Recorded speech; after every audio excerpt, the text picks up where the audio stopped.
Hello everyone, welcome back to another tier list video, and first of all, thanks for the feedback for the first one. Glad you all really liked it. I'm happy to continue with this thing. I hope it keeps going consistently from now on. Just be nice to have consistent uploads. And yeah, I'm just really glad. Thanks for all the feedback. And so today we're doing Fire Emblem Awakening tier lists, because in the comments, that's the one people wanted the most. Everyone was going on and on about do Awakening, which, again, I get it. People love Awakening. It was for many our first Fire Emblem game. In fact, in Japan, this will actually be the 10th anniversary. Holy shit, where does the time go? Next year in like in the Western world, it will be the anniversary, but oh god, man. But anyway, yeah, so today we're going to focus on doing Fire Emblem Awakening related tier lists, and I've got 4 in mind, you know. Should hopefully be around roughly the same length, maybe a bit shorter than the other one, because well, with 3 houses there's more stuff to cover.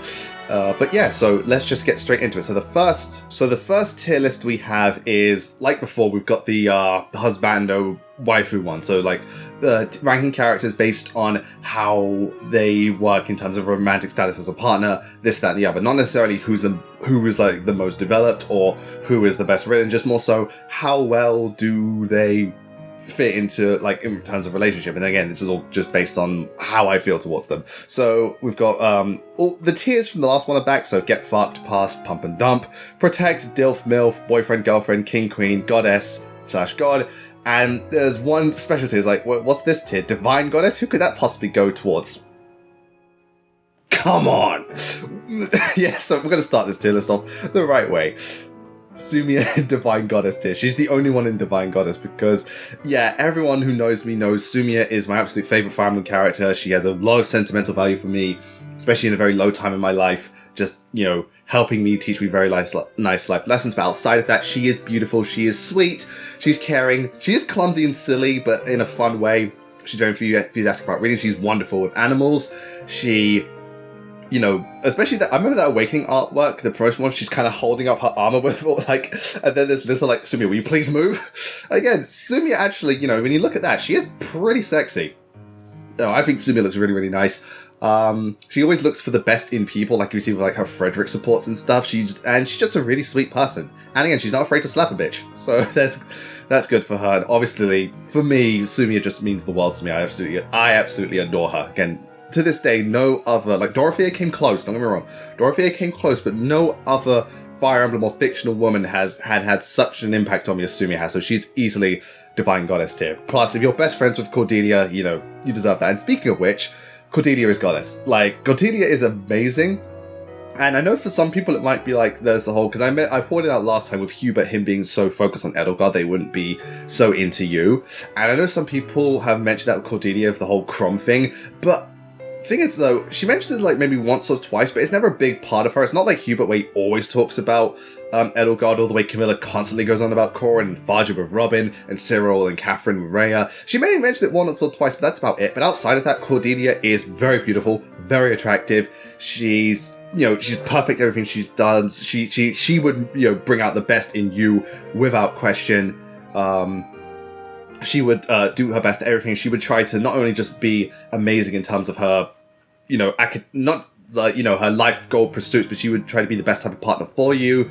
You would have just the most wonderful times together. She's been very consistent as well. Like, with some partners, like, you know, Sumiya would probably do a lot more really fun, wacky stuff, bit more baking, this, that, and the other, but she maybe not do as much serious stuff. Cordelia is a bit more consistent across the board. She can do serious stuff, but she can do wacky stuff, but it wouldn't be like one leans more towards the other. She's consistent, she's amazing, she's a goddess. Cordelia is a goddess. Right, now who to pick? Let's go with Tiki. Tiki's interesting, because, like, well, now that she's time skip, she's way older and she's fucking stacked as shit. This is the thing, because I wouldn't just pump and dump. Yeah, she's attractive. I'd want more than that. She's not worth just pumping and dumping. You could put her in MILF because she's technically one. This thing. I'd put her in boyfriend, girlfriend for now, because she is very sweet and lovely, with a bit dozy at times. But I don't know, because again, a lot of her support, well, again, in Awakening, she only has so many supports. It's either reminiscing about Marth and stuff, or the stuff with Anna and so on. So she does seem pretty, like, you know, very laid back type woman. But, you know, she is part dragon, and that's cool.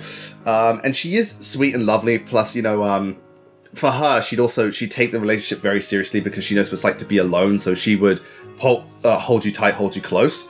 So, again, I'd say boyfriend, girlfriend, because it's one of those ones where it could go either way.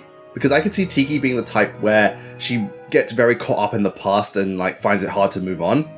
But at the same time, I could see her being the type where if you two got really, really serious, she would hold you so dear. So yeah, I'd put her in thingy for now. And she is definitely attractive. You know, god damn, she is stacked. Let's do a dude for once. Okay, Inigo. Ooh, Inigo's interesting, because especially come Awakening, he's very much like the whole skirt chaser type thing.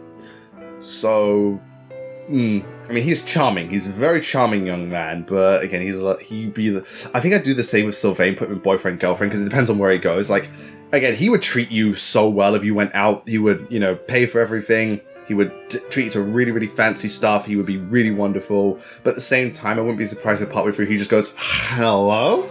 Just like, he had someone attractive walk past, he's like, hey.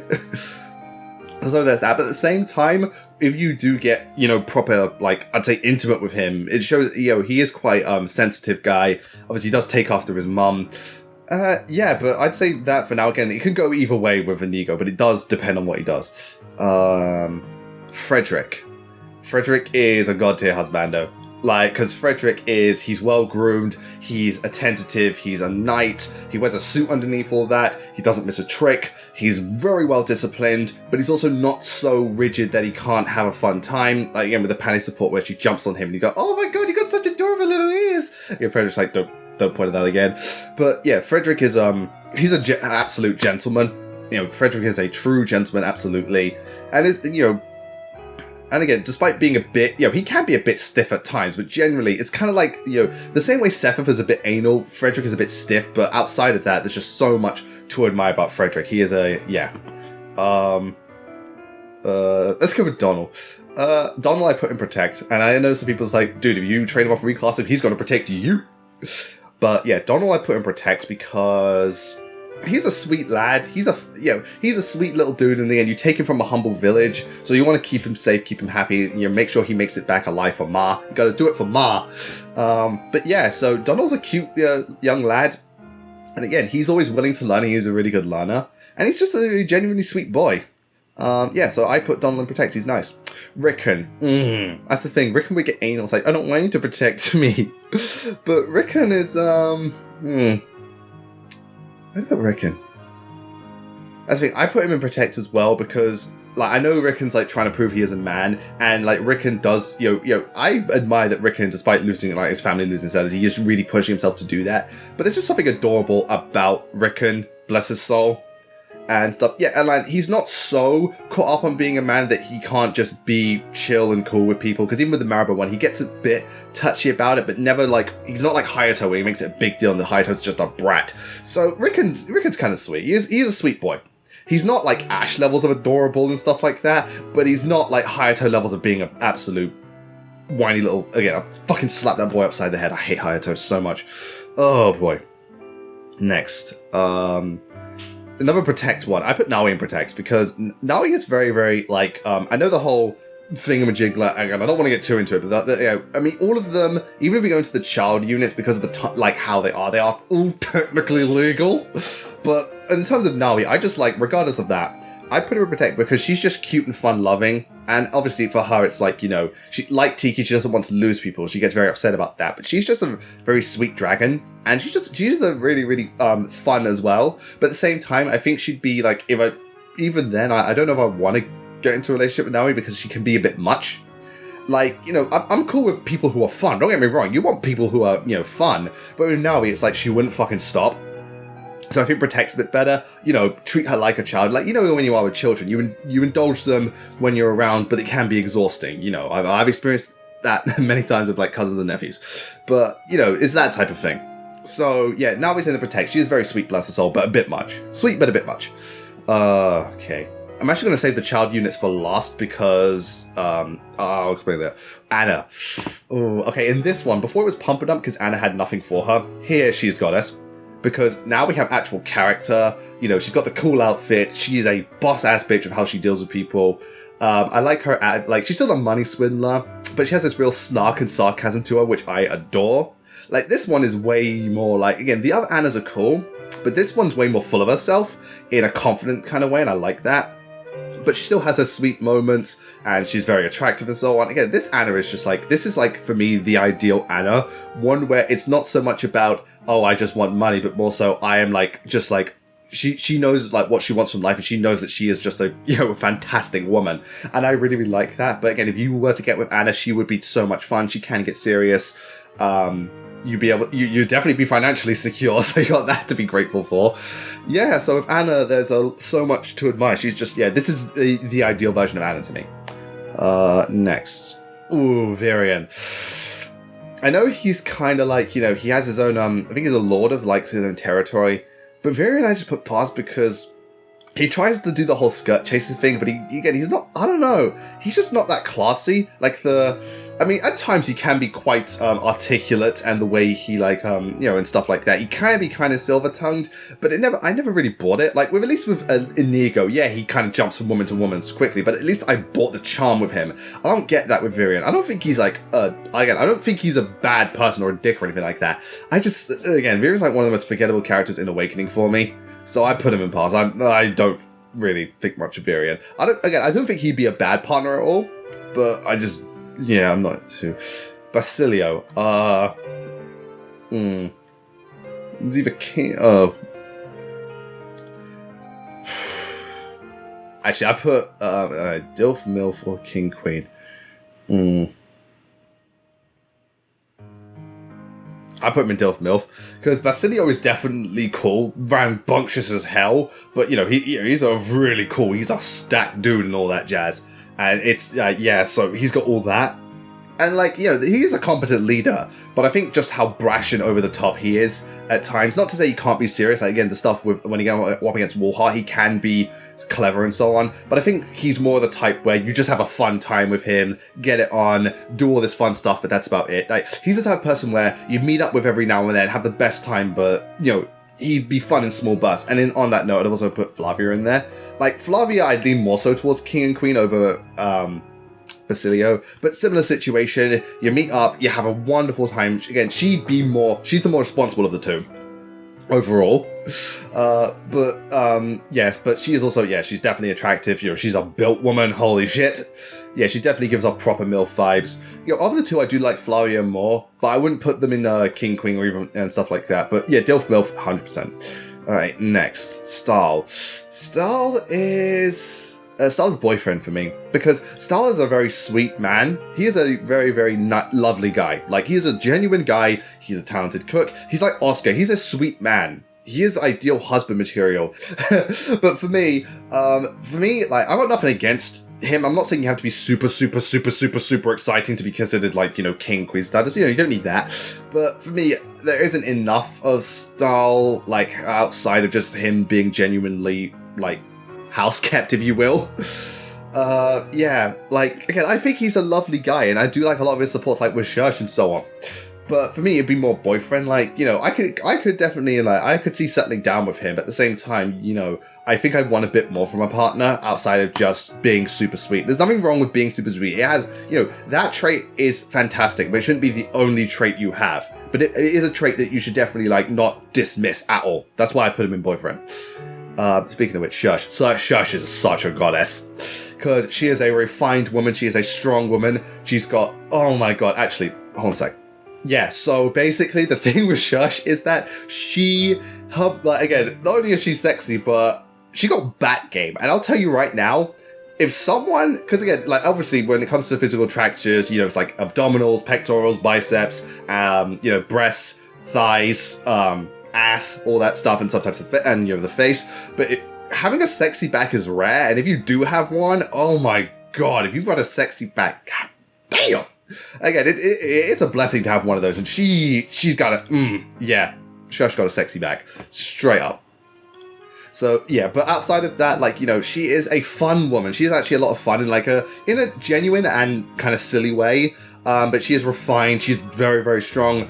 And I know there's a whole other thing, but dragons make everything better. And again, she can dom that dragon. She can dom you anytime. So yeah, and also you don't have to worry about being protection because you've got Minerva with you. So yeah, she's an absolute goddess. Actually, yeah, let's do Chrom. Chrom I put in, not god, but I put him in king. Because Chrom is, he is a hero. He is the heroic type. He's very selfless. He is very genuine. He is kind. He is, he's very prince-like. He's a bit dense, I'll admit, and he can be a bit too focused on just, he'd be the type where he wouldn't really settle down much. He'd just move from one thing to the next, which is cool. But at the same time, in a partner, you do need those quiet moments. You do need to settle down at times. So, and Chrom wouldn't really be like that. Not to say he can't, because obviously he has, he does find a partner and he gives birth to, well, he does give birth. His wife gives birth to Lucina. Sorry. But yeah, so Chrom would be like, life would be an adventure with Chrom, and it'd be a wonderful adventure. It's just, because it's always an adventure, it would be a bit much at times. That's why I put him in King Queen. Next. Okay, Gregor's interesting. Because at first I wasn't big on Gregor. And even now, like, again, for me, like, in terms of physical attraction, I don't find him to be, like, he's not my, like, if I was, like, my type of ideal man, if I went that way, would be Xander, the proper pretty boy chiseled features and stuff like, Ash, Xander, Dimitri, Frederick, those type of people. And Gregor's more of the rough type. But at the same time, the thing with Gregor is, Gregor has so much life experience, he's both really, really funny, but he can also be really, really wise. He's he's a skilled mercenary. He does really care and look out for people. He has all the traits you'd want in a partner, so I'd put him in God tier, because he, honest to God, has so many fantastic traits. Like, physically speaking, for me personally, he's not, like, who I'd first go to, but again, physical attraction isn't everything, and Gregor has, like, some people just think he's funny. If you go into sports, he is really caring, he is really wise, he's seen a lot, he's been through a lot, he's lived a lifetime, so he would make for a wonderful, wonderful partner. Okay. Sully I put in Queen. Same, it's funny because I ship these two quite well. Because Sully, yeah, there's the whole, like, she's a bit, like, tomboyish, she's a bit rough around the edges, and she can be quite hot-headed, but Sully is fun. She's, she's just really boisterous and fun. You'd have a great time with Sully, and, if you were working together, she would, she would bring out the best in you. She'd work your ass to the bone, but in a good way. But she'd also be the type where you guys would work together. She'd be really, really just, like, she'd be up for so much. Like, if you wanted to do something, she'd be like, yeah, let's do it. And she would, again, life with Sully, like Chrom, shit tons of fun. The only thing, obviously, with Sully, you got to watch out for the temper, and again, she's a bit unkept, but generally, she is just an awesome woman. Sully is just so kick-ass. Again, life with Sully would be such an adventure. Okay, Lissa. I know people will probably put her in Protect. Nah, Lissa's goddess for me. I think Lissa is absolutely adorable, because outside of just being sweet, she is a really lovely and caring woman. She is tough. She does like to, she's also, like, very humble. And she's just really fun and adorable, and she is kind of, like, cute, sexy in her own sort of way. Well, to be honest, after playing Fire Emblem Warriors as well, the way she swings that fucking axe around. But yeah, I really do like Lissa. She just has this wholesome genuineness to her, and she's just so lovely. I know, I could easily see her going in Protector for most people, or boyfriend, girlfriend, but I put her in Goddess, because I think she is just absolutely, yeah, absolutely. Also, I just realized the thingy aren't here, which is a shame. Damn, I might have to come back to that. Yeah, I'll see if I can find that later. Right, Kellum. Again, pass, just because Kellum is a sweet guy, don't get me wrong, but he's so shy, he's just, and again, outside of the whole gimmick of people don't notice him, there isn't too much about him, despite the fact that he does have quite a few talents towards him, but again, he's just not that most exciting. And I'm sure, like, that, again, that's kind of the joke, but yeah, for me, he's alright, I don't hate Kellum. Ooh, right, Lon'qu, I put boyfriend, girlfriend, because, like, Lon'qu, obviously, he is kind of very stern and thingamajig, but, and obviously, with women, he has that thing, but helping him get over it, there's that emotional attachment, and there's also the stuff of him, like, he has a very tragic backstory, so helping him through that would be great.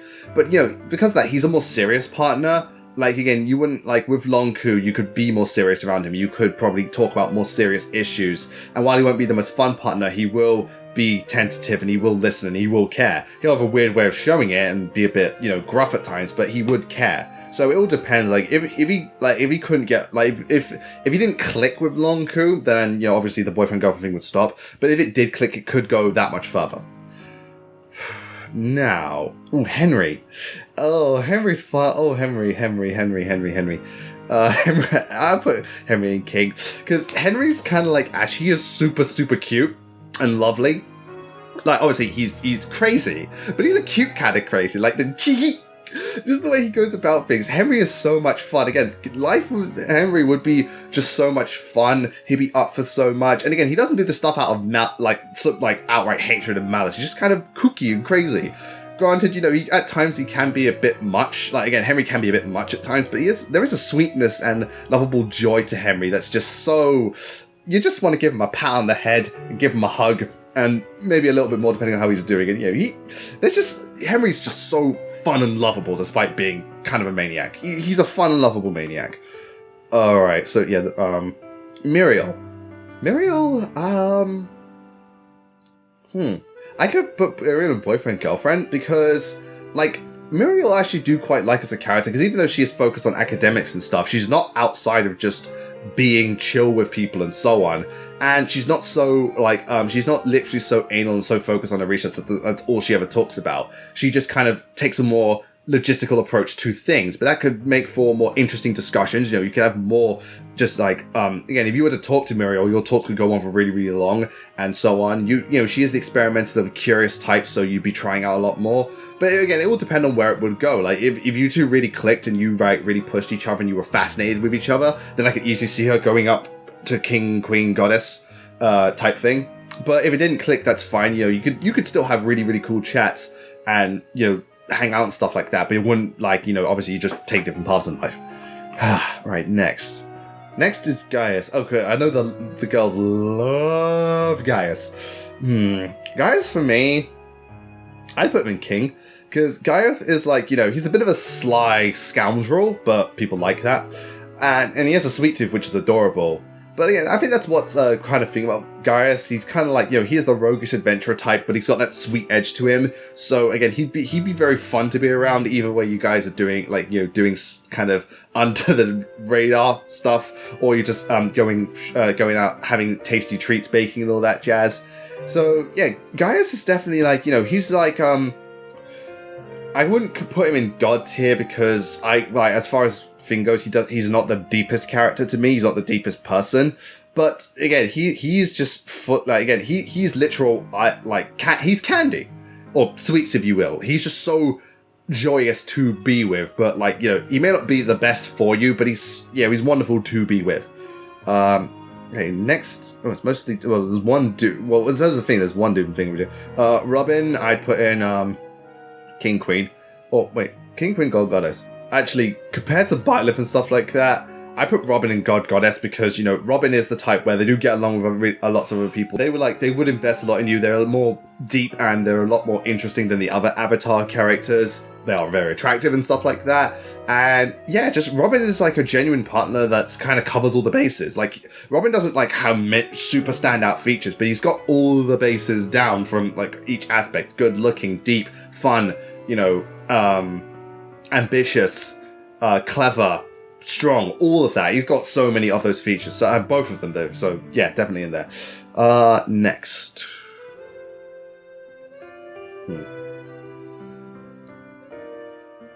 Sayri. Sayri I'd put in queen, because Sayri I really like. She's got the exotic vibe going for her, and she's very focused on the culture, so she would probably help you to embrace all of that. And that would be really awesome. But Sayri herself is just a really, she's a leader. She's very, very sexy and stuff like that. She's a proper. She's a 100% woman, and I really like that about Sayri. And just I can see you and her. If you got serious, she'd really, really want to help embrace you into her life, and you'd probably grow really close because of that and stuff like that. Obviously, there's the stuff when you get with Sayri, you have to all the stuff that she's doing and her leadership role that can sometimes get in the way, but still Sayri's absolute queen. Oh, okay, so we've got a couple left. Panay. Oh, Panay is interesting. You know what? Because Panay's strange, because, like, obviously she has her hostility towards humans, but like with the other supports, she can get with them and it is all that sentimental. But at the same time, she's generally kind of like, she's really, really understandably serious and stuff like that. So she's not the most fun person. Again, I'm not saying that's like, oh, why can't she be fun? I know what she's been through. And I don't mind her being a tug or anything like that. That doesn't matter. But it's hard to say with Panay. Because for me, Panay's like, it was more so like what I liked about her is her being able to connect with someone and it being sentimental. So I put her in Protect because of that. You know, because outside of that, though, Panay doesn't have a lot. Again, she's a bit too serious for my liking. Again, I understand why she is. I'm not bashing her for that, but yeah. Okay, so now we've got 3 more ladies, sorry, and let's put the last of the dudes, Libra. Libra's a god tier dude. Because Libra is a sweet man, he's a caring man, he's a holy man, he's a big, strong man, but he's also a really pretty man. And he's been through a lot, you know, he's troubled, so he has those deep connections, but at the same time, he doesn't let it get to him too much. And he does, like, he's a sweet, caring, and genuine dude. You know, and also, depending on which way you go, like, let's say, you know, you were a woman and you got with Libra, you're like, oh my god, my husband, he's so big and strong, but he's so pretty as well. And if, like, say, you went, Libra got with another dude and you were that dude, you'd be like, oh my god, my husband, you know, he is like, oh god, he's such a pretty man, but he's still, and he's a holy and everything. It's like, yeah, Libra is wonderful. Libra is absolutely wonderful. Okay, Maribel I put in goddess. Because, okay, Maribel definitely has that whole wretched beast type thing. You know, she has that uppity attitude at times. But the thing I love about Maribel, well, first of all, not only is she super, super, super well kept and proper, like, she's got proper princess vibes going for her. But I really like the fact that she is really, really trying to bridge that gap between common stuff. She's incredibly ambitious. She is strong. She is, you know, she's got valor. She is, and also she's the type where if you got intimate, she would be like really embarrassed, but it'd be really sweet in that way. And she just bring out the best in you, like she does with Rickon. She brings out the best in people. She pushes people. So if you were a partner, while she can be a bit much at times, she would absolutely, you know, make the relationship, make things work so well, and just make it a wonderful time. Okay, Faja's definitely the interesting one. Where do you put Faja? Because I know for some people, Faja can get fucked, and other people, Divine Goddess.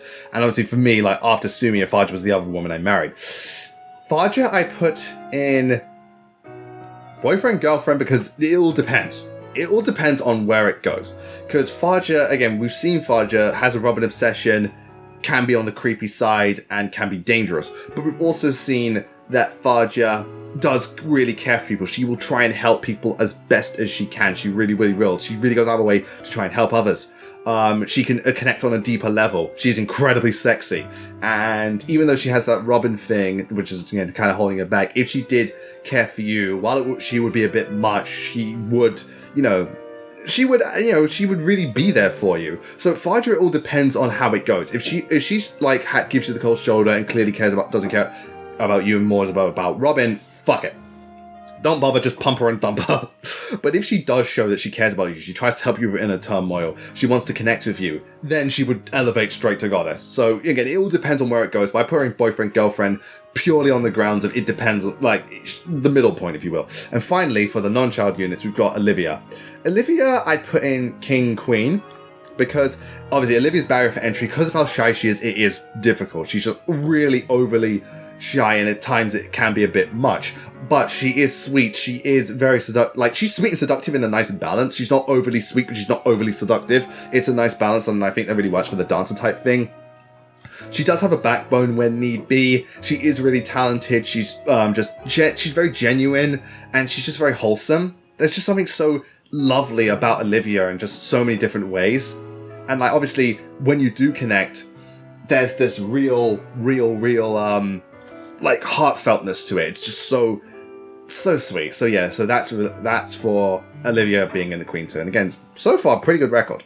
Alright, so now we're going to look at the child units. Now, this one's a bit weird for me. Oh shit, no, I forgot about Vake. Oh my god.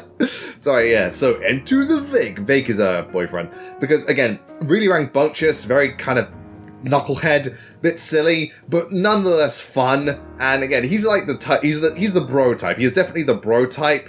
And like again, he can be fun to be with. You can go proper relationship with him if need be, depending on how things go. But at the same time, he can just be like, look, it's fun, but no more than that. So yeah, Vaker's bro. Okay, yeah, the rest of the definitely child units. Yes, this is definitely child units. Okay, so with the child units. Now, for me, I've never ever married any of the child units for them being, well, child units. I'm well aware that because of how the time thing works, they're old enough. It's just something I personally don't do. Now, I've got nothing against, because I understand why people would get with them. Like, I know there's some people who love Lucina, lots of people love to get with Severa, all that jazz. I get that, and yeah, I totally get it. If you do love them, absolutely. Again, next to Sumia, Lucina's my favorite character in this game. But, so for this one, I'll do it in the context of where they actually go, even though I personally wouldn't, you know, do any of those in any playthroughs. But starting with, Lucina would be not divine goddess, but she would be goddess. Because, yeah, Lucina is definitely more of the, you know, serious type. But at the same time, because of that seriousness, you both, like, you know, she's very, like, you know, she's very wise for her age. She's very skilled, you know, and stuff like that. And she's like very serious and so on, so you could be very serious with her. But she has that, again, when she gets to relax, she has this real childlike innocence to her. Still womanly, but like her childlike innocence, the fact that she's like got terrible dress sense, it does make her more three-dimensional and fun. So there is a nice balance with Lucina. You get the serious side, but you have the fun, loving side too. And it is really, with Lucina, it would be really, really sweet to see her get so excited over such small little things. There's real heartfeltness to it. Okay. Cynthia's protect, because Cynthia's just super, super cute and happy-go-lucky. Like, she's all the time just like, again, she's just adorable, bless her soul. Again, she's not the type where, again, because she's so childlike and over the top, I wouldn't want boyfriend, girlfriend, or anything, but she's so lovely and sweet. You do want to protect her. And on that note, I'd also put Muriel in there. Because again, all that she's been through, well, first of all, you got to worry about the whole, one part she's very, you know, soft, meager, and, you know, shy, and the other part she'll rip your face off. So there's that to be concerned with. But she is, like, again, she can be sweet, and she can, like, with her, it's kind of like the whole Marianne thing. When she acts nice and she acts happy, it is very genuine and it is very moving. Though, again, there's also the other stuff to worry about. She could be fun in that regard, having us flip between the two. But generally speaking, she's just more on the shy side, so I put her in protect. Morgan, I'd say boyfriend, girlfriend. Because Morgan is kind of like, it all depends on which version, on like what their thingy is, because I know there's like the amnesia thing. But Morgan is just genuinely a curious, nice and sweet person, you know, on both of them. They're just, you know, they're lovely. They are lovely people. They're not like their Robin where they've got that maturity and that wisdom to them. They're a bit more of the younger and a bit more wide-eyed. But because of that, they would make for good boyfriend-girlfriend material, because you could learn stuff to grow together. There'll be that. You got that going for you. You could grow into proper partners, or maybe they still need more growing to do, so you wouldn't go all the way, but helping them with that experience could be a lot. Giannis protect, because you have to. Okay, he's a coward, understandably so, because of all these going through, so you want to keep him safe. He is sweet, though, and he can be brave, but ultimately you just want to, he's a cute little bunny rabbit. Well, he's a big bunny, actually. But yeah, Jan, I put him protect. He's he's a lovely little bunny. Kiel, I put in boyfriend, girlfriend, because Kel is like, obviously she's very focused on her weight training, or, well, just training in general, and being really, really strong. But because of that, you know, you and her together, she'd really push each other. So being with her would definitely probably bring out the best in you and help you a lot. And she can be cool and chill, and I guess like with you can help with some other aspects of her life that she not so versed in. But I think with two of you, like, again, I think if you went together, it wouldn't be so much romance, but more so you'd grow together a lot, which is really, really great. And being in a relationship, that's the whole point. You're supposed to grow.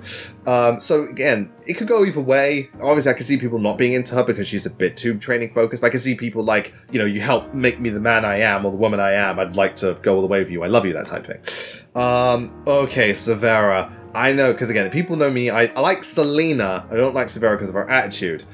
And I know there's a lot of people who love Severa. I can't stand her because I've said before, the tsundere archetype, I don't mind it, but the problem is with her, like, unlike most anime archetypes, tsundere is often made so unbearably over the top, where it's like, I don't care if you have a cute blush, you act like a right bitch, and I'm not, blushing ain't worth it if you're gonna be a bitch.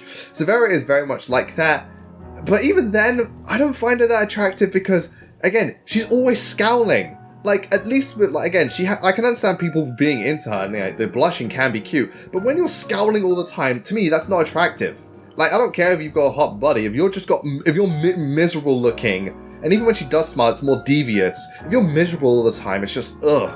I wouldn't say get fucked, but at the same time, I wouldn't say, yeah, fuck it. You know what? I'll just put her in pump and dump. Whatever. Because again, I don't think she's so bad at put her in pass, because I can understand the appeal of Severa, but for me, it's just like, whatever. Owain. Owain is boyfriend, girlfriend, because... Or is he king? Nah, he's king. I wouldn't put him in God, because again, Owain, like again, with most of these ones, it's an adventure. Owain would be amazing, just like, oh, my blood, my aching blood!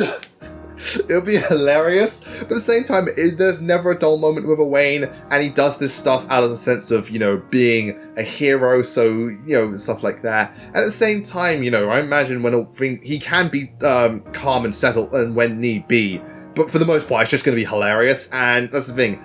While he might be a bit much for people, he's undeniably so much fun. Okay, Laurent is past. He's too boring for me. I don't hate him. In fact, so currently there's no get fucked at the moment. But Lauren is just like, at least with Muriel, she had like her natural curiosity and she has some charms to her and, so on. Lauren is just discount Muriel and it's like, there's no charm to you at all. You're just whatever. Sorry. Brady's a bit of Brady, I'd say boyfriend, girlfriend, because Brady is a bit of a rough around the edges, but you can help shape him. And even then, there is a lot to admire about him. His way of talk might be something you actually quite like. He is quite funny, generally. Brady, he is quite the funny type. So with him, it could be one of those ones where I'd like to get to know him, go on a few dates and all that stuff and see where things go. If he's a bit too, rough for me and a bit of a miserable clod, then nah. But at the same time, if you can help work out those kinks and just see the best in him, then it could go further. So yeah, there's stuff to admire about Brady. Jerome, fucking edgelord. I don't know where to put Jerome, actually. Because again, Jerome's just so... He's got the dragon. There's Minerva, so there's that. But he's such a... He's so edgy and he's such a try-hard and he's not the easiest to talk to. Oh, boy. You know what? I put him in Protect, but not him. I put his I put him in Protect purely because he has a dragon and I want to keep Minerva, safe. Like, Jerome, again, he does have that mysterious edge to him most of the time. It's kind of like the Felix thing, where he's a bit of acts a bit like a prick a lot of the time. But, I know he can open up, definitely, but most of the time he just, he's not the easiest in the world. And again, he's such a try-hard. It's just like, come on, dude. And finally, there's Nah. Again, Nah is like, she's not nearly as rambunctious as Naui. She's a bit more touchy. But, I put her in Protect as well. She is very cute, bless her soul. She's a darling. She is an absolute darling. Alright. So, they're not here, but I'm going to, in post-production, you'll see this. I'm going to add the characters. So there's Amaran, Gangrel, Valada, Aversa, Walhart. So Amaran, I put in... What would I put Amaran in? Amaran I put in Queen, not Goddess, because I don't know too much about Amaran, and then there's a whole amnesia thing, but Amaran is like proper, soft and graceful, really, really selfless and brave, bless her soul. She's like, again, she'd be very doting and soft towards you. I wouldn't put her any high just because I don't know that much, I really don't know what to go into, but she would treat you so, so well, and she is super lovely, Amaran. Walhart I put in Dilf. Because, Walhart, again, he's really, really serious and stern and a bit intimidating, but at the same time, he's built like a motherfucker. And he's really, really daunting. And for a guy with grey hair looking like that and that imposing, there's definitely stuff to admire. Gangrel I put in Get Fucked, because he's just, like, first of all, he looks like a weird Kefka. From Final Fantasy VI. I haven't fucking played yet. I've not played Final Fantasy VI yet, but even I can, it's like they saw Kefka and thought, let's do this, but not as good. But yeah, so Gangrel, even though he's got some understandable motivations, and as far as villains go, he's one of the more, of the ones in this, he's more effective and competent, like he actually did get shit done compared to the others. Yeah, he's just like, again, he's too over the top, he's creepy looking. Nah, I'm not a big fan of Gangrel. Aversa, pump and dump. Why? Because I know she's got some supports, but generally, and I know there's a whole brainwashing thing, which is unfortunate for her, don't get me wrong, it's really unfortunate for her, but generally she's just more of the, again, like, she's like Faja to an extreme, where she's so focused on the avatar, and she's just, all she really has going for is sex appeal, really. So, yeah, I'd stick it to her and then pull out and leave. Oh, and then last is, last was Valada, who's definitely get fucked. He's creepy looking. There's just nothing to admire about him. God, you see what he's done to Aversa and Robin. He's a fucking, oh god. Yeah, no, Valada's just, ugh.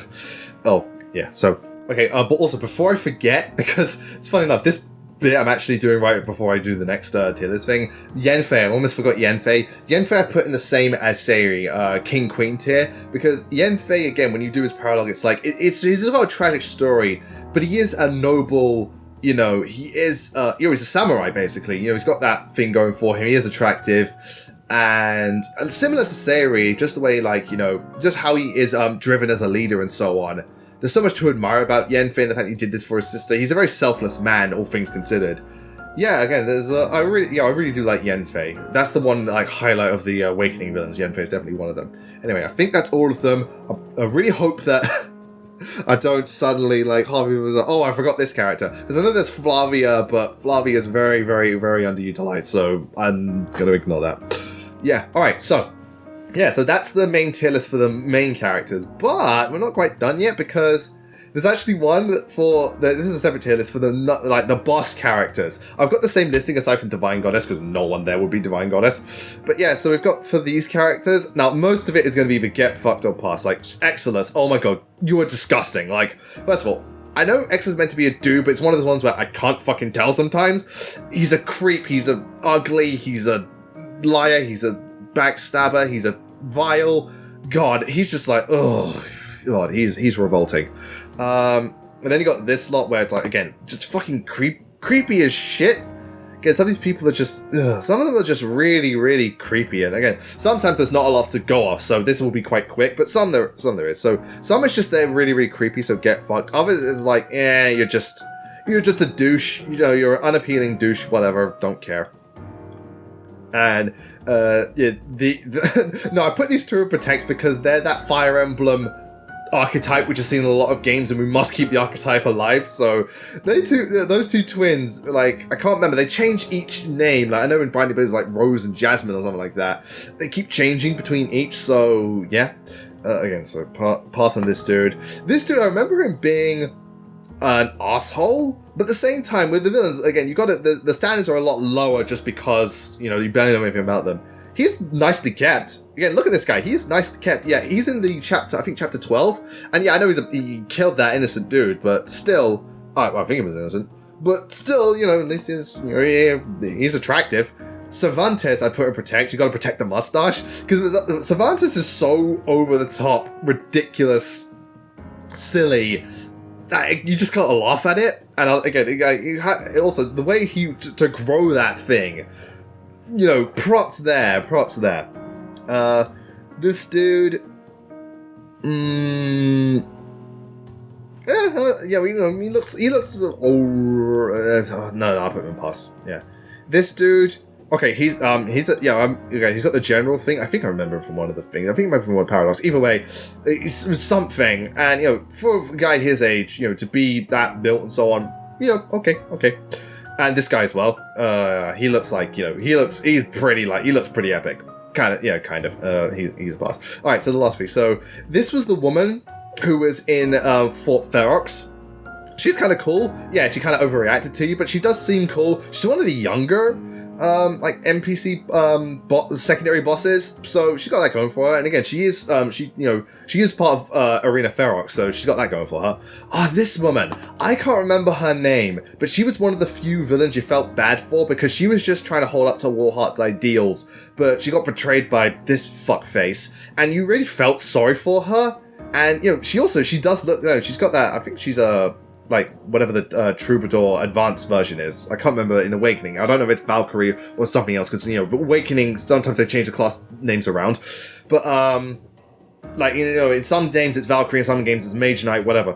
But yeah, she looked genuinely, again, not only is she attractive, but she really cared for her people. So, yeah, I'll give her King Queen. And obviously, Mustafa is god tier, dude. You know, he not only is he attractive and got that really cool thing for him, but he understands the enemy. He wants to save his people. He dies, you know, believing what he believed in, but at the same time, he feels Amaran's sacrifice. He is, yeah, again, people fell in love with Mustafa, and it understandably why. He is a god tier man. He is a beautiful, wonderful man. So that's the secondary one. Again, it's mostly horrible, but there's stuff to salvage. There is definitely stuff to salvage. Okay, next tier list we're doing. This is one I actually had to make. Yeah, because if you actually go to the thing, yeah, it's I made it. I made this one. I made that tier list. It was Fire Emblem Awakening chapters. So this is just the chapters. We're going to rank them in terms of how I found them, in terms of, you know, mostly map design, sometimes story, depending on music and atmosphere, but mostly in terms of map design. Bearing in mind, I'm judging this based on hard mode. I tried Lunatic, didn't click, and I have not tried Lunatic Plus until we reached that stream goal. Oh, God. But yeah, so we're just going to go through my favorites. Remember, this is favorites. All right, so starting with Chapter 1.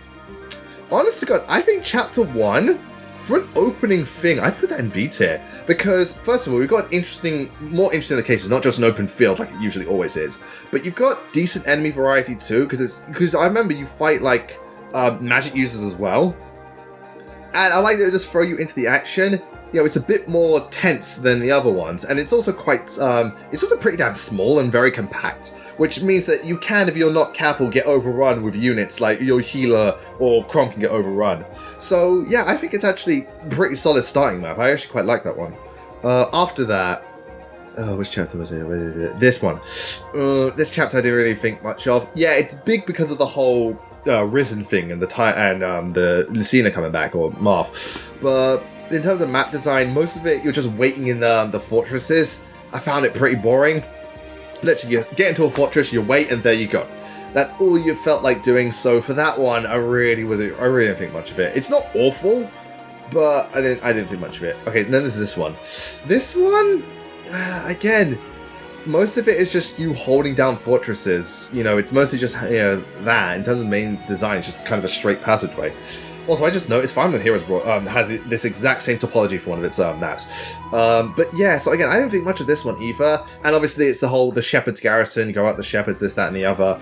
It is our introduction to Sumio and stuff like that, so it's got that going for it. But yeah, no. And speaking of which, so this map, I'd put this in the map above. I know there's a lot of people who don't like this map because of the archers and stuff that you've got to deal with, and that's why a lot of people bench Sumia. But I quite like this one because, you know, you split up. I love the cold atmosphere type thing. Enemy variety is decent. And, you know, because of how things are, this is where I think the game wants you to be a bit more aggressive because of how things are played out, because it's so easy to get overrun. So this one I quite like. It's not amazing, but I do quite like it. And of course, Sumia bias. You know, that's always going to be a thing. Get used to it. Next. Oh, the arena one. Okay, that one, the cutscene is cool and stuff like that, but the map itself is really basic. Like, literally, it's just an open thingamajig. I mean, Awakening's map design has never been that great, but this one is really kind of... I'm not huge on this one. Again, I like the look of the arena, I like the cutscene, I like what goes on. I'll put this in C to just be safe. Low C. But the map design is just... ugh, yeah. Okay, what came after that one? After that, you had... is it the one with Maribel? Yeah, the one with Maribel. This one was quite cool because this is where I felt like things started to ramp up a bit, because you're kind of like on this upward slope and you've got to save Rickon and Maribel while dealing with other units. This is when I think they start throwing weapons at you. So this one's quite the step up in difficulty. Not massively, but it's decent. And it goes, this starts the whole Gangrel story thing. While it can be, again, it's not incredible, but I do quite admire this one. Again, for the story purposes too. I quite like this chapter. Then we have this one. I'll put this in A tier. I like this one. I think this makes for a solid defense chapter. It can be nice. It can be challenging, but not too much. The enemy variety is strong. It's got a really cool moment in it, not only with Pane, but with Gaius and Lucina. There's a lot to admire about it. The atmosphere is great, and this puts the Grima thing into motion. This one's a really good chapter. I really, really like this one. After that, I think that's Cordelia's one. Yeah, because then there's the two... yeah. Cordelia's chapter, that one is... the map design is so rigid. It's really... this chapter is so rigid for me. Granted, if you've got flyers like Sumi and Cordelia comes later, you can help bypass stuff, and the enemy variety is good, but it's I hate the topology so much. I put this in D because, again, I can't stand the topology. It's really, really bad. And next we have the desert map. This is the one with Naui and Gregor. Not the biggest fan of this one because, well, I'm not a huge fan of desert maps in general. It's not the worst, but again, the enemies here, it's not that exciting. Granted, Sumi and Cordelia can absolutely just decimate this map, just fly over it, go nuts. But for me, and again, also in terms of the thingamajig, in terms of the story, this Chapter 8 always felt like just a random pause. Like, again, we see Naui and Gregor, but that's about it. Not much else happens to me. So yeah, I'm not a huge fan of this one. After this, you get this chapter. This is Faja's one. This one, I'm not a fan of the map design, despite getting Lissa and Faja. But the enemy variety is good, you got the reinforcements. I'll put this in B tier, purely on the grounds of what goes down. The shit that goes down in this chapter is pretty amazing. So, that in terms of, like if it was just map, it would probably be C, but the story elevates it to B tier. And then we have, S tier map. I like the topology. You've got flyers can take advantage of it. You've got the forts. You've got different choke points. You've got the atmosphere. You have the music. You have the boss. You have the story. Oh my god, this is just, yeah. This is perfection. This is still one of the best maps in Fire Emblem, just because it gets so much right. Like, I know there are some maps out there that may have better map design. They may have better music. They may have better moral conflict. They may have better story implications. But this one balances them all so nicely. I love it. And it's a decent challenge too. So yeah. After that, you have Gangrel's map. Gangrel's map isn't too bad. It's actually okay, decent enemy variety, treasure to collect. The only thing I don't like is dealing with Gangrel because he's a boss that actually has aggro. So I'll put it in B because, again, it is like the end of Thingamajig. But yeah, so this one's not amazing, but it's pretty solid. It's solid. Yeah, I'd say it's solid. After that, then we have it's Shush. Yeah, this is the map where Shush is introduced. This one I actually really like. I like the layout. I like the enemies. It's it's a bit more choke heavy, but I like again. This is the one map where you've got to be a bit more offense defensive. It reminds me of to me this feels like in terms of design, it feels like a new Mystery or DS era map, and I really like that. Also, even though story-wise it's not too incredible, I know that you do get Shush. This does incite the new conflict, and I like the atmosphere too.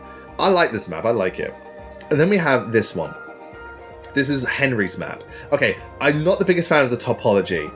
But you get Henry, the atmosphere is cool. This is the first time we see Robin get possessed and stuff. And this is when Lucina, you got the reveal. So I put this in B because, again, a lot goes on in this map. I'm not the biggest fan of it. It's a nice challenge. It's not the biggest fan of topology and so on. But it is, I'm really overdue. Well, again, we're going to stream that eventually. I'm really overdue for a Play of Awakening. Sorry, just because I've been focusing on backlog, I haven't really been back to play the games I love. I'm just overdue. Because, again, with the streams, I've been able to play FE7, Telios games, New Mystery, and stuff like that. But we haven't got to 3DS era, right? And I'm really overdue for playing the 3DS Fire Emblem games. Fates, Awakening, and Echoes. Oh, boy. But yes, I put that in B tier, more so for story purposes. Okay, this one. Okay, I'll put this in C.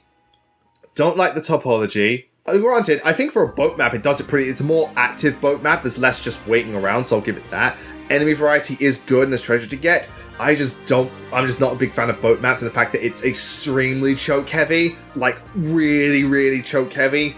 I know boat maps are designed like that, but yeah. Also, story-wise, it's nothing that amazing to me. This one, okay, this map I actually really quite like. This one I'll put in A. Because it's a nice, interesting mix of desert and normal. Plus, there's stuff to get at the top, which I like. You got a defense area, but she's not completely useless. Enemy variety is great. You got to balance offense and defense, but you can also have units split up and take advantage of each terrain. I really like this map. I think it is cool, but also the enemies that throw at you aren't messing around. There's quite a few advanced classes. I really did like this map, and again, we get introduced to Seri. I really like it. Okay, after that, there's the military.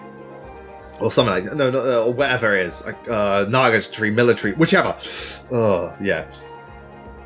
This one I used to think was amazing before. Now I put it in B because the actual map topology is pretty shite. It's just a big open field. There's no, terrain to take advantage of. There's no, blocked off bits. There's no tunneling. There's no different realms. It's just big open space. But the enemy variety that's one thing Awakening does well. Enemy variety is really good. I love the way this map looks. It's the again, Awakening is a great looking 3DS game, and this map really, really highlights that. It is so beautiful with the lighting and everything, and so on. We see Tiki again, but again, this map I'm more so for visual purposes and enemy variety. In terms of actual map design, it's not that good, but I think it just looks so beautiful. After that, okay, I would have put this map in A tier if it wasn't for one thing only: the ambush spawn. I hate the ambush spawn in this map, because this is the map where we see the shit going down with Exodus, we see what's going down with Sayori, we have that boss that we actually felt sorry for. Again, I cannot remember her name, but it was one of the bosses we felt sorry for, we cared about. I also think, wasn't this the map where Lucina warned Basilio about war hearts, so there's the story implications, and the map design is kind of cool. I like the kind of like the different routes you take. That's really cool. Enemy variety, once again, good. Treasure to get, that's all great. If it was just that, it'd be A tier, but the ambush spawn is atrocious in this map, so I've got to knock it down a peg. Oh, because again, I hate the ambush spawn in this map. After that, it's the Yenfei map. Okay. Boss fight's cool. Story stuff's kind of cool. Map is shit. Again, you've got all the terrain. It's very, because I don't like the layout. There's all that stuff going on. Enemy variety is good once again. Oh, alright. B or C. I'll put it in C because the boss fight and stuff. The boss fight helps this and what goes on, so I'll give it that. Afterwards, there's War Hearts chapter. The first War Heart bit, I do not like. I put that in, I don't think it's E, but I put it in D. I don't like that one because I don't like how it's mostly you're in the middle and you just get, you gotta either split up or you just get dogpiled. I don't like the topology of this map. Again, the enemy variety is good, but I don't like the topology. It's very much a case of one team goes left, one team goes right, one team goes middle, and just tank as much as you can. I don't like that. It's so deep, because for me, it feels like, even though you can be really aggressive on the map to get through people, it does feel like half the time you're just like, how long can I tank this for? It feels, it's like the Radiant Dawn thing where you can be aggressive as hell, but most of it you're just going to be waiting for enemies. It's mostly enemy phase. So not huge on that. But Sword in the Knee, that one I quite like, because again, you've got the 3 pathways, but there's more choke points, there's more stuff to work around, and not only does it look cool, you got the War Heart fight, you got the treasure chest, but it's just better designed, because again, it's a similar type, from top view, it's a similar layout, but now it's a bit more narrow, and there's more entrances and corridors. It's a bit more better fleshed out, so it's essentially that, the second part is way better, the Conqueror, it's Sword in the Conqueror, I can't remember what it's called. Okay, see, this is where things get fuzzy. After that, it's this map. Yeah, the one where Gangrel takes thing from you. This one... I barely remember this one.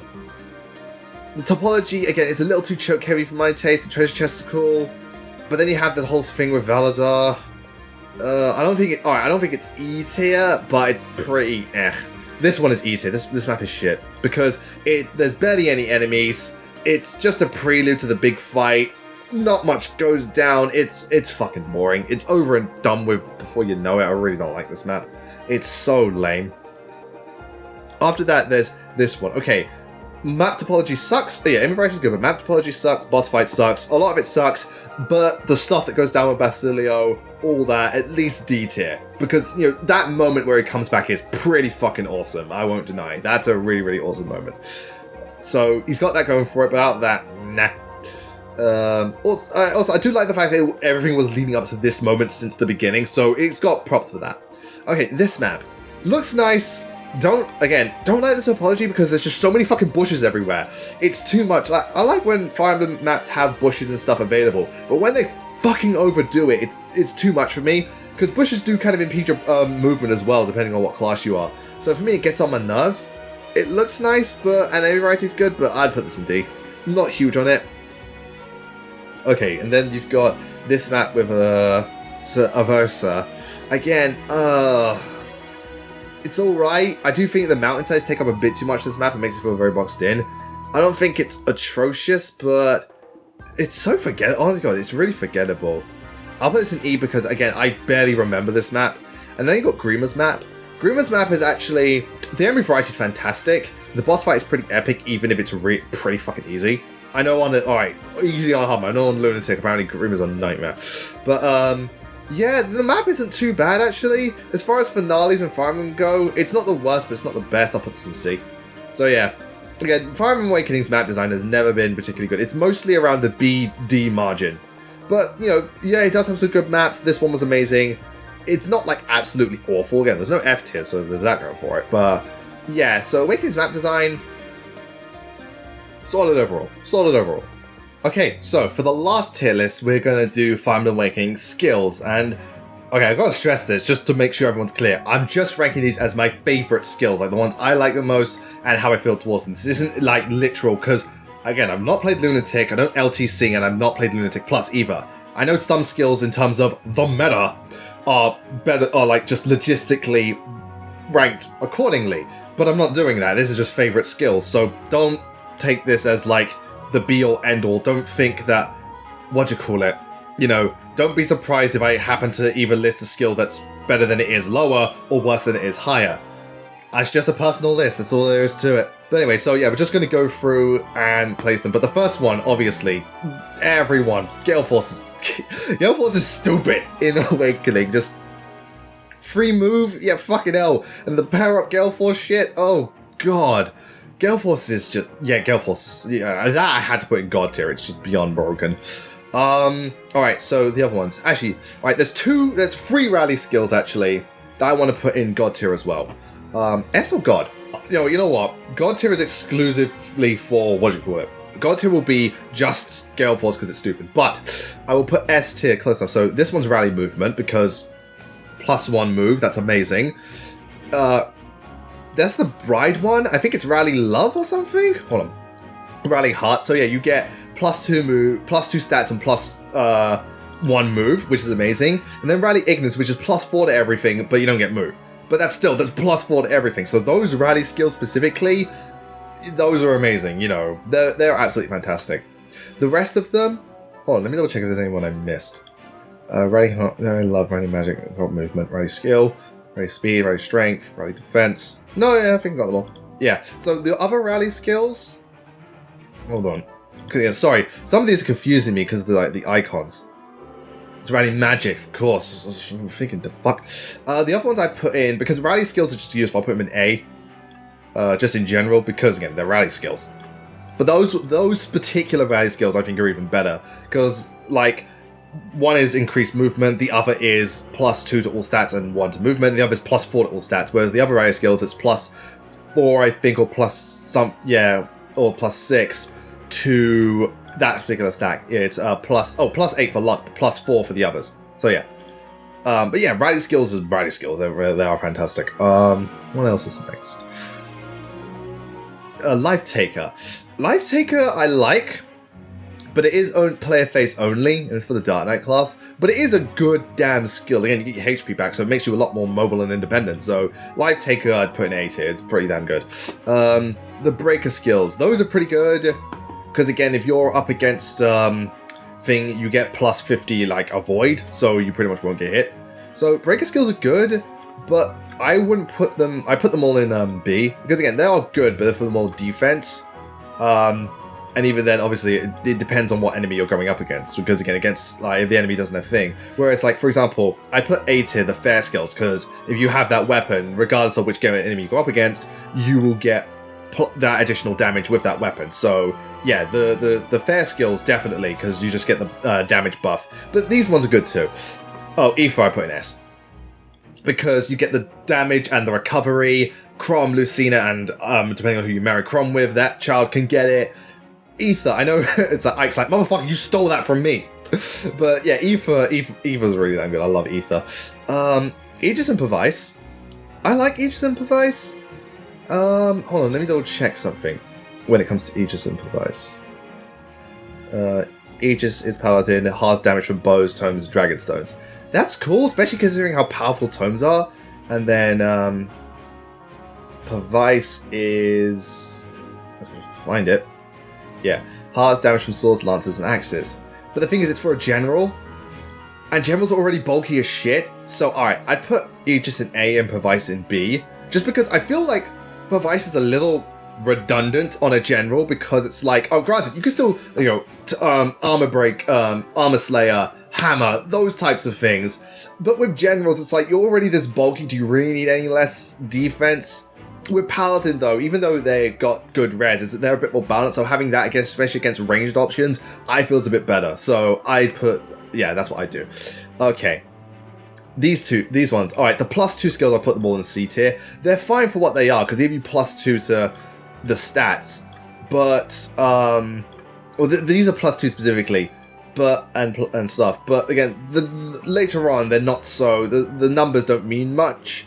But early on, they're definitely, having that is really good. And that's +5 HP if I remember correctly. What's this, though? That one I've got to figure out. I know. Oh, actually, let's, movement +1, I put in S tier. Because, again, it's +1 move. That's all there is to it. Luck +4, magic +2.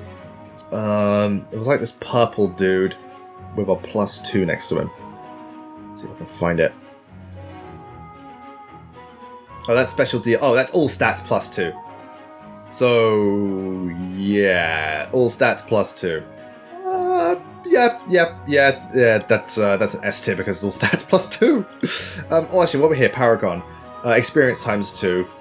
Yeah, so that would be S tier as well because the higher experience is amazing, especially because I think has it. Robin has that where he gets increased experience, and that's fantastic. Especially negates flying user weakness. Again, that's I'd say S tier, especially because how ridiculously powerful dart flyers are thanks to Gale Force. So having that there, absolutely, just negate the weakness.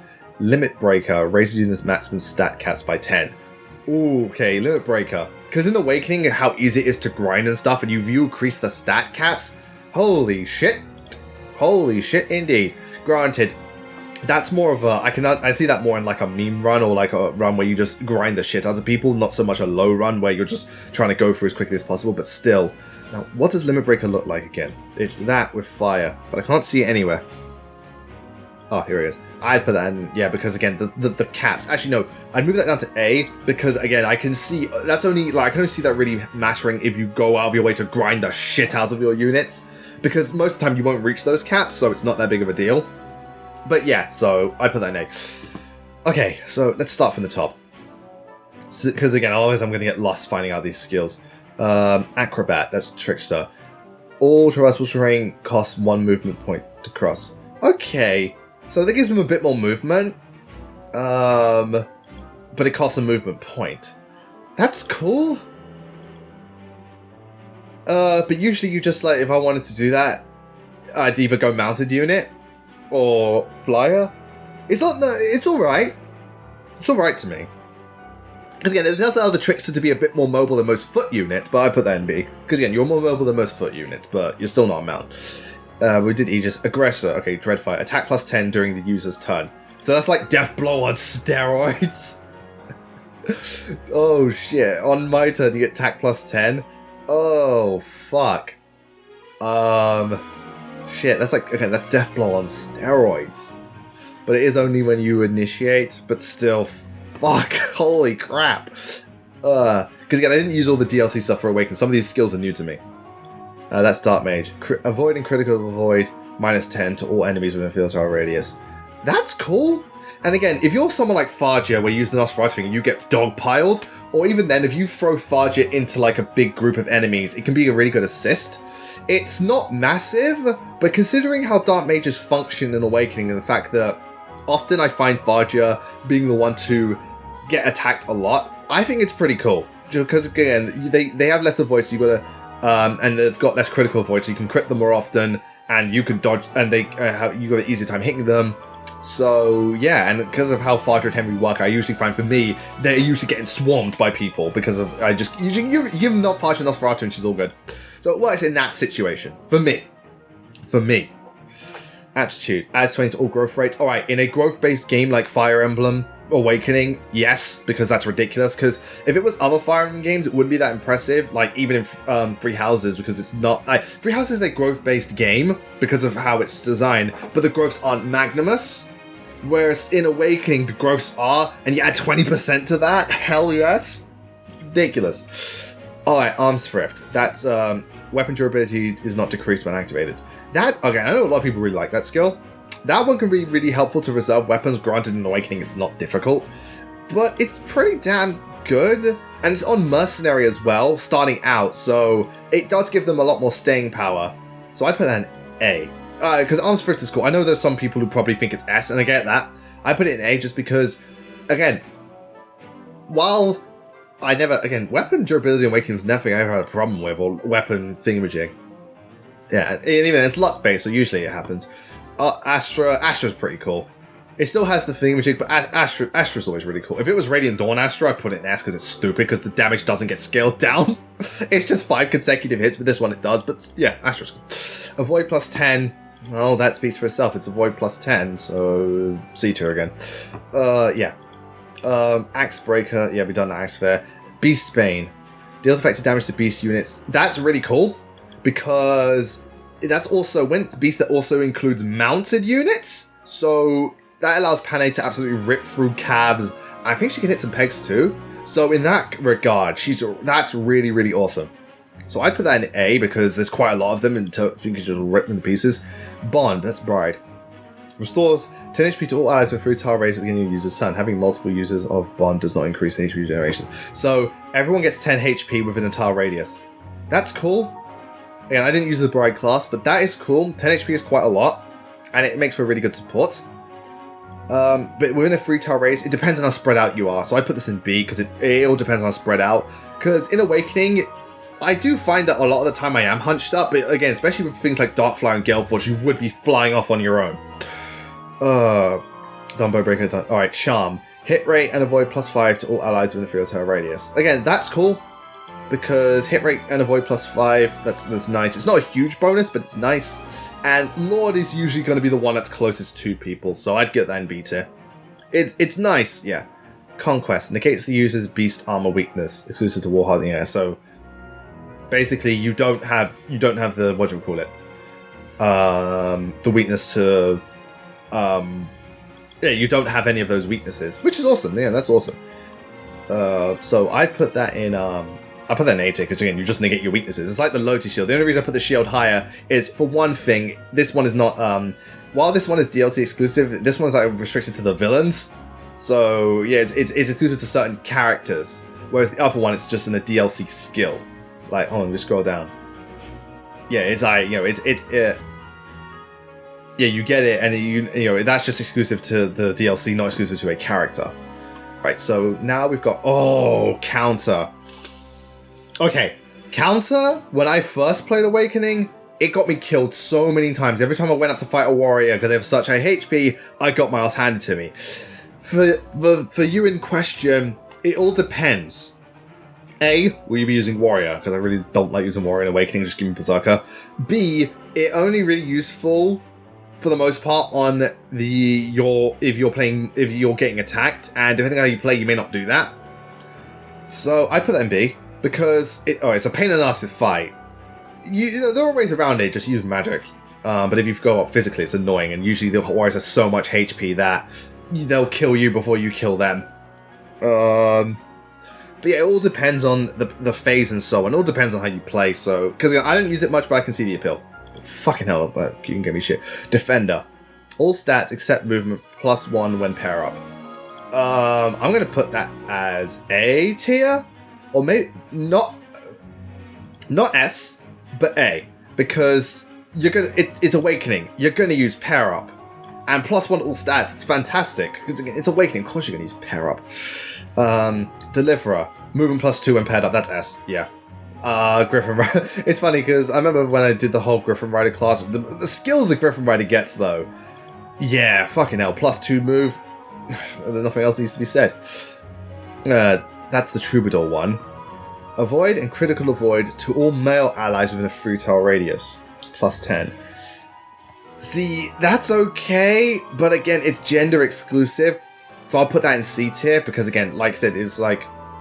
Granted, there's a high chance you'll be using some male characters, granted, you know, with the likes of Thingamajig. Not all, it all depends at the end of the day.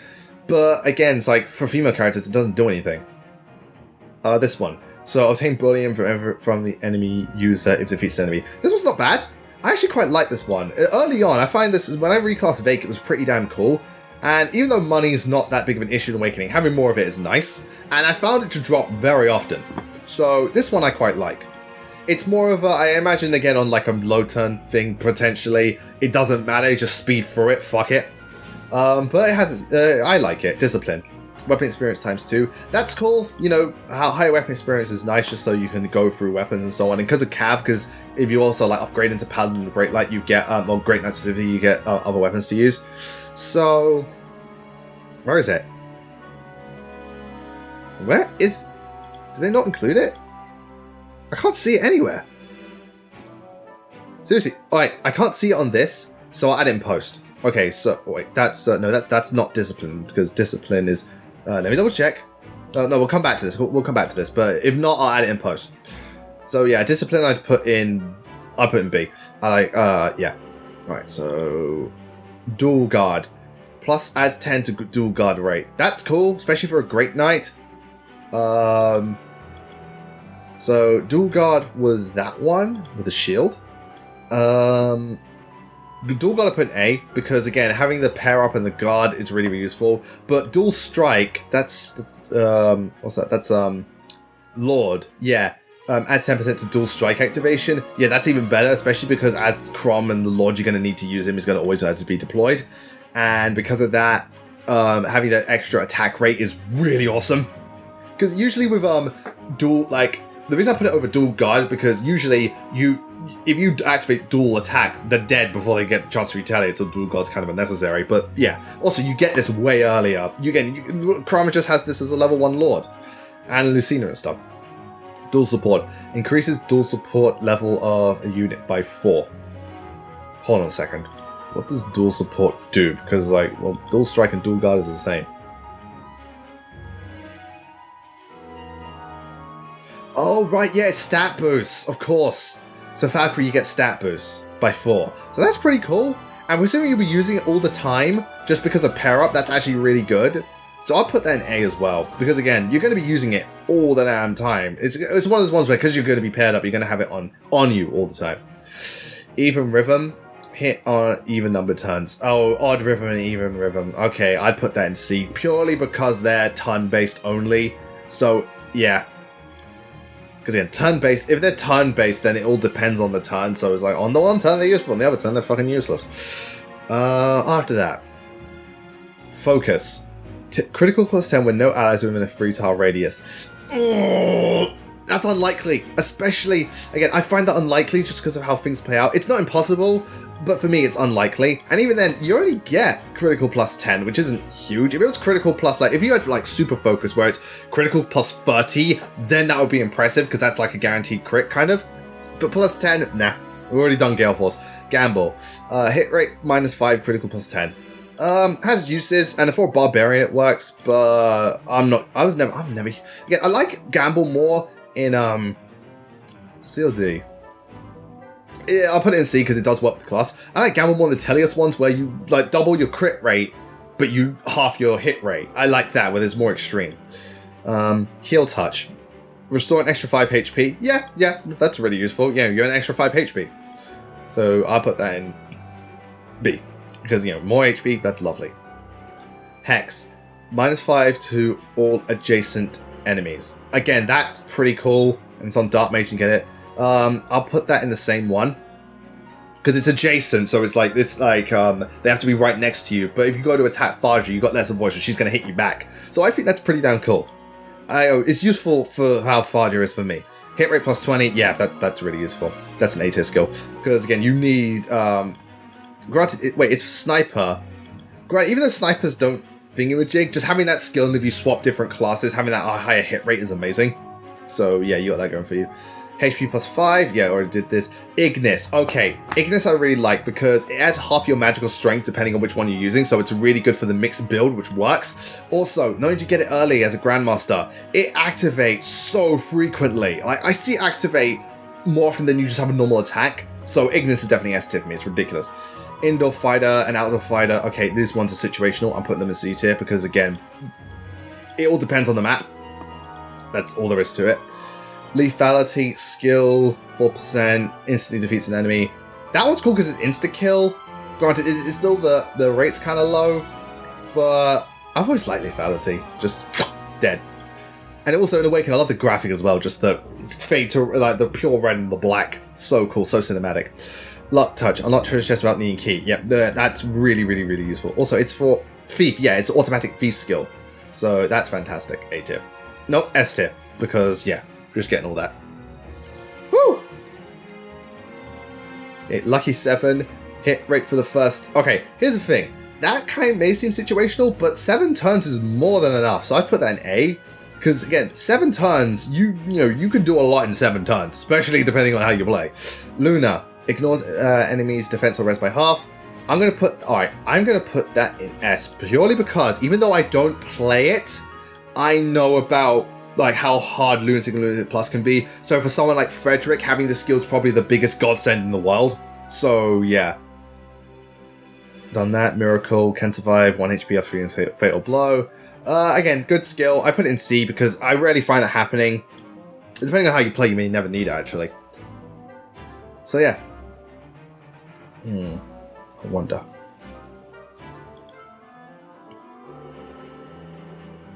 Alright, so done that. Odd Rhythm. Yeah, we already did that. Outdoor Fighter. Pass. Can move through tiles occupied by enemy unit. It's... Again, I'm never the hugest on pass. I know it has use, especially if you want to sneak up.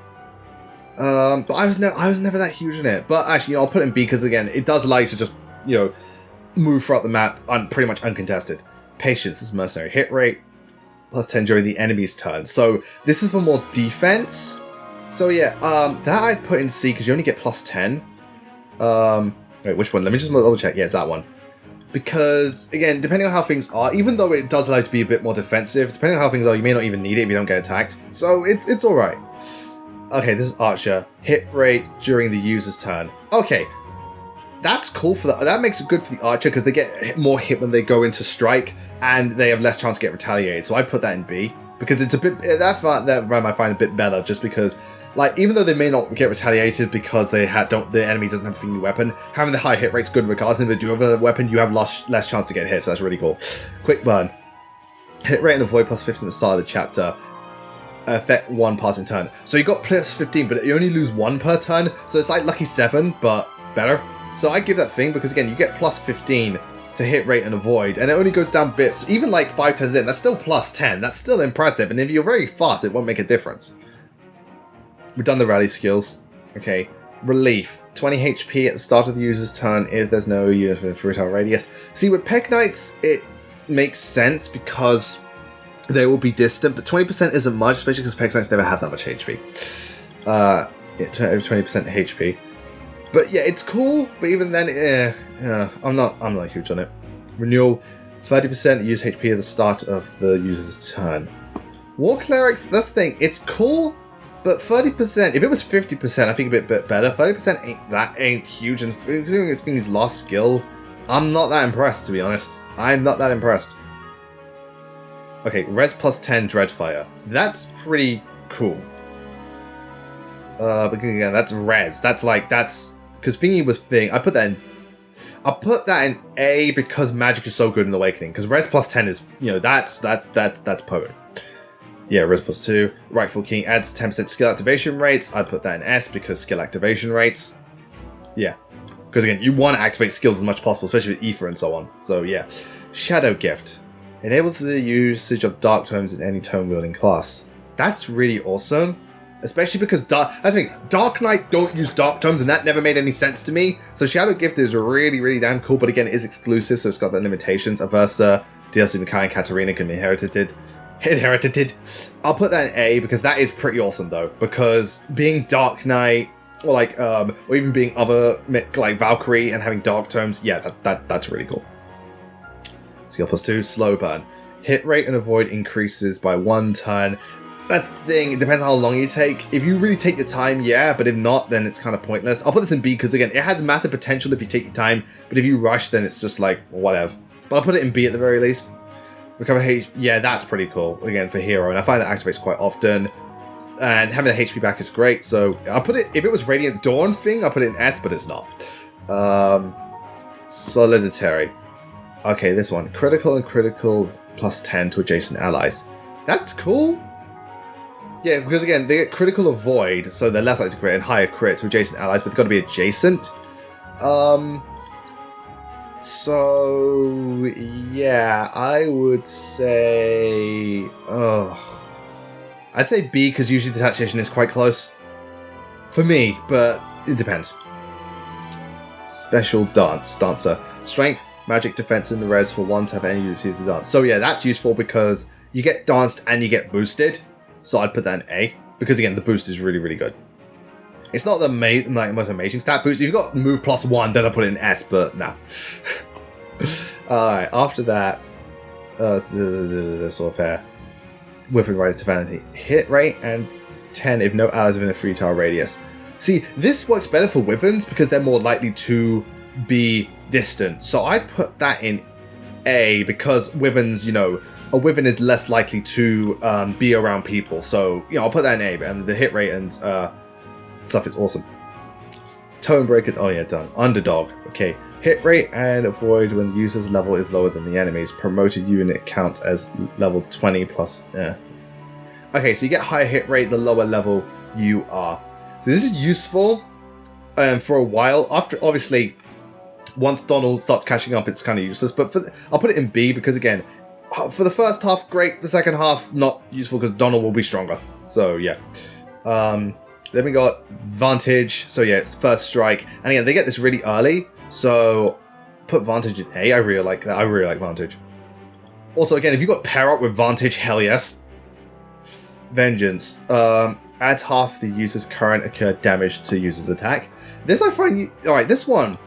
For Fadra, it's quite useful, I find, because I throw her into battle so much with Nosferatu. Not only will she activate it and get her health back, but she has the damage that was accumulated, so it's a wonderful cycle. Granted, there are times where if the enemy misses, and that does have to happen because of her skills, it doesn't do anything, but when it does activate, yeah, and it works for her. Veteran, it's plus 1.5 experience when in pair up, and yeah, I know this is a S tier skill, because again, you're going to be pairing up a lot, you're getting more experience, this, that, and the other, yeah.